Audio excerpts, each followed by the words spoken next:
Hello అందరికీ welcome back to my channel Monica's vlogs. ఈరోజు నేను కాజు చికెన్ ఫ్రై చేశాను. సో ఈ కర్రీని ఈజీ అండ్ క్విక్గా అలాగే టేస్ట్గా ఎలా వండుకోవాలో ఇప్పుడు చూసేద్దాం. వీడియో చివరిదాకా చూసేయండి. మన ఛానల్ని కొత్తగా చూస్తున్న వారు ప్లీజ్ సబ్స్క్రైబ్ చేసుకోండి. అలాగే ఈ కర్రీ నచ్చితే లైక్ చేసి మీ ఫ్రెండ్స్ అండ్ ఫ్యామిలీకి షేర్ చేయండి. ఈ ప్రాసెస్ అంటే ఇప్పుడు చూసేద్దాం.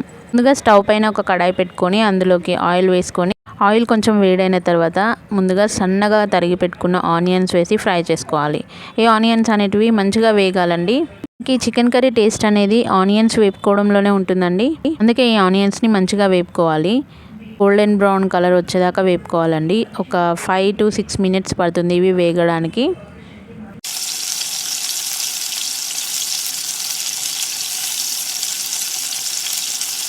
ఆనియన్స్ ఇలా వేగిపోయిన తర్వాత ఇందులోకి ఒక 10 జీడిపప్పులను ఇలా చిన్నగా కట్ చేసుకొని వేసుకొని ఫ్రై చేసుకోవాలి.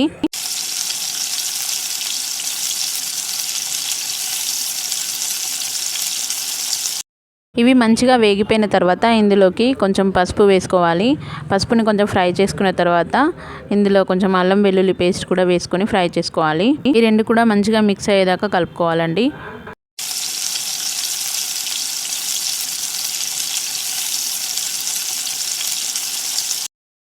చూడండి, ఈ విధంగా బాగా వేగిన తర్వాత ఇందులోకి మంచిగా కడిగి పెట్టుకున్న చికెన్ యాడ్ చేసుకోవాలి.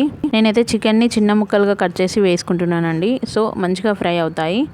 మీ ఇంట్లో నేను చెప్పినట్టుగా ఈ ప్రాసెస్లో చికెన్ చేయండి, సూపర్ టేస్ట్ ఉంటుంది. చూడండి, ఈ విధంగా మంచిగా వేసుకొని ఒకసారి కలుపుకోవాలి అంతా. అసలు ఈ కర్రీకి వాటర్ అనేది అవసరం లేదండి. ఇందులో చికెన్లో నుంచి వచ్చే వాటర్ అండ్ ఆనియన్స్ నుంచి వచ్చే గ్రేవీ సరిపోతుంది. ఇలా ఒకసారి అంతా బాగా కలుపుకున్న తర్వాత దీన్ని మూత పెట్టుకొని మంచిగా ఫ్రై అవ్వనివ్వాలి. చూడండి, 15 minutes తర్వాత మూత తీసి చూస్తే ఇంత మంచిగా కుక్ అయిపోయి ఉంటుందన్నమాట. ఇలా మంచిగా ఫ్రై అయిన తర్వాత ఇందులోకి 1 స్పూన్ కారం వేసుకోవాలి. మీరు కారం ఎక్కువ తినేవారైతే కొంచెం ఎక్కువగా వేసుకోండి, స్పైసీగా చాలా బాగుంటుంది. తర్వాత కొంచెం గరం మసాలా వేసుకోవాలి. అలాగే 1/2 స్పూన్ ధనియా పౌడర్ కూడా వేసుకొని ఒకసారి మంచిగా కలుపుకోవాలి. దీన్ని ఇలా బాగా కలుపుకున్న తర్వాత మన టేస్ట్కి తగినట్టుగా సాల్ట్ కూడా వేసుకొని మంచిగా ఫ్రై చేసుకోవాలి. ఇవన్నీ వేసిన తర్వాత ఒక 5 minutes కుక్ చేసుకోవాలండి, మళ్ళీ మూత పెట్టుకొని. చాలా అంటే చాలా టేస్టీగా ఉంటుందండి. నేను ఆల్రెడీ ఇంట్లో ట్రై చేశాను కదా, టేస్ట్ అయితే సూపర్గా వచ్చింది. ఫైనల్గా ఇందులోకి కొంచెం కొత్తిమీర యాడ్ చేసుకొని ఒక 2 minutes పాటు కలుపుకున్న తర్వాత స్టవ్ ఆఫ్ చేసుకొని వేడి వేడి అన్నంలో తింటే సూపర్ ఉంటుంది. చికెన్ కర్రీ వండుకున్నప్పుడు ఈ విధంగా ట్రై చేయండి, ఖచ్చితంగా మీ ఫ్యామిలీ మెంబర్స్ మెచ్చుకుంటారు.